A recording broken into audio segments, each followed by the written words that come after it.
చెబుతా నీరు రక్షణ పొందయ్యా, రక్షణ పొందయ్యా. దేవుడు లోకమును ప్రేమించి, దేవుడు లోకమును ఎంతో ప్రేమించి మానవుడుగా ఈ లోకానికి వచ్చి ఆయన సిలువలో మరణించి సమాధి చేయబడి ఆయన 3 దినముల తర్వాత తిరిగి లేచి ఉన్నాడు. లోకంలో ఎక్కడ చూసిన అశాంతి, నెమ్మది లేకపోవడం, భయంకరమైన పరిస్థితుల మధ్యలో మానవుడు నివసిస్తూ ఉన్నాడు. అయితే యేసు ప్రభు ఈ లోకానికి వచ్చినప్పుడు మానవుడు చీకట్లో జీవిస్తూ ఉన్నాడు. అప్పుడు యేసు ప్రభు చెప్పాడు, పరలోక రాజ్యం సమీపించి ఉన్నది, మారు మనసు పొందుడి. చీకట్లో కూర్చున్న ప్రజలు గొప్ప వెలుగు చూశారు. మానవుడు అప్పటి వరకు చీకట్లో పాపంలో నివసిస్తున్నాడు. అప్పుడు యేసుక్రీస్తు ప్రభు వచ్చి ఆయన విధంగా బోధించాడు, నేనే మార్గమును, నేనే సత్యమును, నేనే జీవమును. నా ద్వారానే ఒక వ్యక్తి మోక్షానికి వెళ్తాడు. దయచేసి గమనించండి, ఆత్మకు మరణం లేదు, చనిపోతే ఎక్కడికి వెళ్తావు? ప్రతి వ్యక్తి కూడా మోక్షానికి వెళ్ళాలని కోరిక ఉంటుంది, కానీ మోక్షానికి అందరూ వెళ్ళలేరు. యేసు ప్రభు చాలా ఖచ్చితంగా చెప్పాడు, హృదయ శుద్ధి గల వారు ధన్యులు, వారు దేవుణ్ణి చూస్తారు. మానవుని హృదయం అంతా చెడిపోయి పాపంతో ఉంది కనుక మానవుడు దేవుణ్ణి చేరుకోలేడు. మానవుడు డైరెక్ట్ దేవుని దగ్గరికి రాలేడు. మానవుడు పాపము చేసి పాపానికి బానిసైపోయి ఉన్నాడు గనక ఆ మానవుడు దేవుని యొద్దకు వచ్చే అవకాశం లేదు. అయితే దేవుడే మానవుడుగా వచ్చి మానవుడు చేసిన పాపానికి బదులుగా శిలువలో మరణించి ఆయన సమాధి చేయబడి తిరిగి లేచి ఉన్నాడు. ఆయన రక్తాన్ని మనుషులందరి కోసం చిందించి ఉన్నాడు. బైబిల్ అంటుంది, పాపము చేసిన మానవుడికి శిక్ష ఉంది, పాపము వల్ల వచ్చి జీతము మరణం. చూడండి, మనం ఏదన్నా ఈ లోకంలో హత్య చేసినప్పుడు, దొంగతనం చేసినప్పుడు, లేదా చట్ట వ్యతిరేకమైన పనులు చేసినప్పుడు శిక్ష అనుభవిస్తాం. తప్పు చేసిన వాడికి శిక్ష ఉంటుంది. అలాగనే మానవుడు తన శరీరంతో, తన హృదయంతో, తన కన్నులతో చేసిన పాపానికి శిక్ష ఉంది. అందుకని చూడండి, వ్యభిచారము, త్రాగుడు, అబద్ధము, మోసం ఇదంతా కూడా ఒక రోజు తీర్పులోకి తేబడుతుంది. అందుకని యేసు ప్రభు చాలా క్లియర్ గా చెప్పాడు, పాపము వల్ల వచ్చి జీతము మరణం. అయితే ఈ మరణాన్ని తప్పించుకునే ఒకే ఒక మార్గం ఏంటంటే యేసుక్రీస్తు ప్రభువుని సొంత రక్షకుడుగా అంగీకరించడం. నా పాపముల కోసం సిలువలో యేసు ప్రభు మరణించి ఆయన సమాధి చేయబడి తిరిగి లేచి ఉన్నాడని నమ్మటం. బైబిల్ అంటుంది, నమ్మిన ప్రతివాడు రక్షించబడును, నమ్మని వానికి శిక్ష విధించబడును. మనం చేసిన పాపానికి బదులుగా దేవుడు సిలువలో మరణించి ఉన్నాడు. చీకట్లో నుండి వెలుగులోనికి, మరణములో నుండి జీవములోనికి యేసుక్రీస్తు మార్గము, సత్యము, జీవము.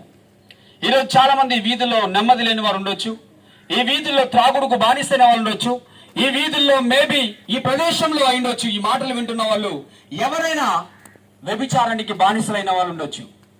బైబిల్ అంటుంది, యేసు ప్రభు చెప్పాడు, పాపము వల్ల వచ్చు జీతము మరణం. పాపము చేయవాడు పాపానికి బానిస అని చెప్తా ఉన్నాడు. ఆ బానిసత్వం నుండి విడిపించే వ్యక్తి ఎవరు లేరు. నేను చూడండి, పేపర్లో చూస్తే ఒక కోల్కతాలో ఒక డాక్టర్, ట్రైనింగ్ డాక్టర్ని ఒక వ్యక్తి, కొంతమంది కలిసి అమ్మాయిని పాడు చేసి చంపేశారు. మానవుని హృదయంలో పాపం ఉందని యేసు ప్రభు 2000 సంవత్సరాల క్రితం చెప్పాడు. హృదయం అన్నిటికంటే మోసకరమైనది. మానవుని హృదయంలో చెడు తలంపులు, మానవుని హృదయంలో వ్యభిచారం, మానవుని హృదయంలో దొంగతనం, అనేకమైన అన్ని కూడా హృదయంలోనే ఉన్నాయి. ఈ హృదయం నుండి ఎవరు రక్షిస్తారంటే రాజకీయ నాయకులు, బిజినెస్ మ్యాగ్నెట్స్, మన స్నేహితులు, నిన్ను నమ్మించే వాళ్ళు, నిన్ను మోసపుచ్చి ఎవరు కూడా నేను రక్షించలేరు. నీ అందాన్ని, నీ బలాన్ని, నీ డబ్బు ఉన్నప్పుడు నేను అందరూ వాడుకుంటారు, అందరూ విడిచిపెడతారు. కానీ మానవుని హృదయాన్ని బాగు చేసే మార్గం ఎక్కడా లేదు. నువ్వు ఎన్ని సంవత్సరాలైనా అదే తాగుడుకు బానిసైపోయి ఉంటున్నావు తప్ప నీకు విడుదల కలిగించేటువంటి మార్గం చూపించే వాళ్ళు ఎవరు లేరు. ఇటు వెళ్తే నీవు తప్పించుకుంటావు, ఇటు వెళ్తే నువ్వు బాగుపడతావు, లేదా మరణం నుండి తప్పించబడతావు, ఆ జైలుకు వెళ్లకుండా నువ్వు కాపాడబడతావు, ఆ హత్య చేయకుండా నువ్వు కాపాడబడతావని నీకు డైరెక్షన్ ఇచ్చే వాళ్ళు ఎవరూ లేరు. ఎన్ని సంవత్సరాలైనా మూలిగిపోయి చనిపోవడమే నీకు శరణ్యం. యేసు ప్రభు అన్నాడు, ప్రయాసపడి భారం మోస్తున్న సమస్త జనులారా నా యొద్దకు రండి, నేను మీకు విశ్రాంతినిస్తా. విశ్రాంతి లేక చనిపోతున్నారు. కొన్ని పేపర్లు, కొన్ని ఛానల్స్ ఏం చెప్తున్నాయంటే, ఇంటర్నేషనల్ ఛానల్స్ మానవుడికి మనశ్శాంతి లేక నిద్ర టాబ్లెట్స్ అలవాటు పడతా ఉన్నాడు.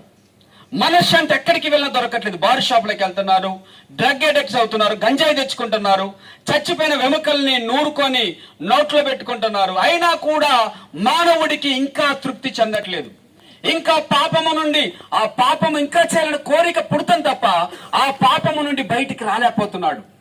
ఆ అపవిత్రమైన జీవితం నుండి, లేదా ఆ దొంగతనం నుండి, ఆ మోసకరమైన హృదయం నుండి మానవుడు బయటికి రాలేకపోతున్నాడు. Purpose is there. ఒక తల్లి తన పిల్లల్ని ఎప్పుడు కూడా మంచి ఉద్దేశం కోసం జన్మనిస్తుంది.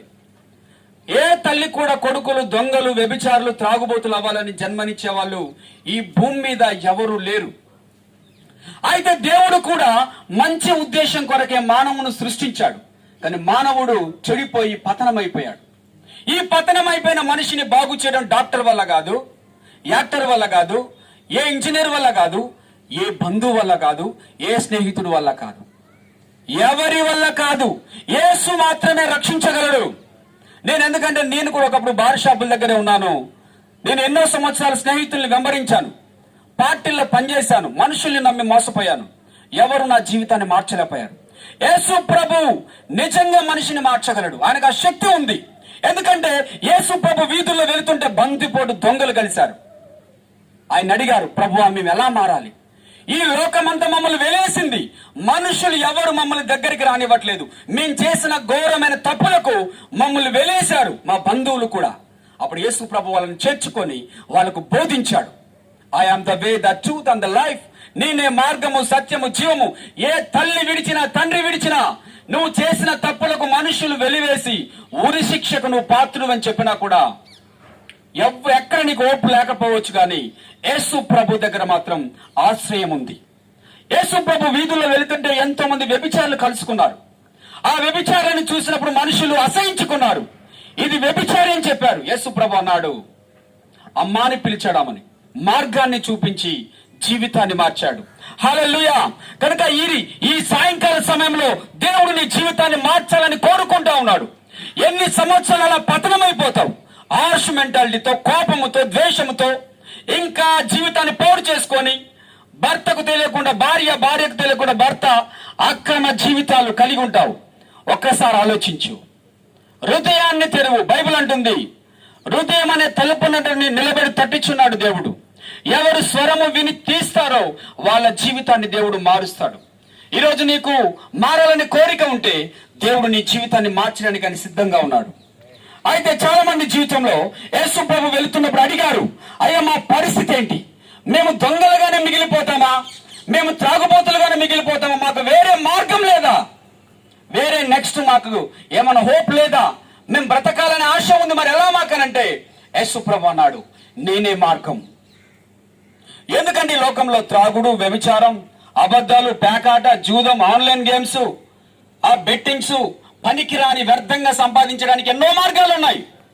మన ఒక ఊరికి వెళ్తే నేను తెల్లవారుజాన 2:30 గంటలకు ఒక గుంపంతా కూర్చొని ఛాయ్ తాగుతా ఉన్నారు. ఏంటన్నా ఇటెల్ వచ్చారు, నైట్ డ్యూటీ చేశారంటే తెల్లవార్లు భార్యల్ని విడిచిపెట్టి పేకాట ఆడడానికి వెళ్ళారట. పిల్లల్ని విడిచిపెట్టి తెల్లవార్లు 2:30 గంటలకు బ్రేక్ వస్తే ఆ బ్రేక్ టైంలో వచ్చి అప్పుడు ఛాయ్ తాగుతా ఉన్నారు. ఎంత దుర్భరమైన జీవితం. మీ వయసు ఎంత అని అడిగితే 40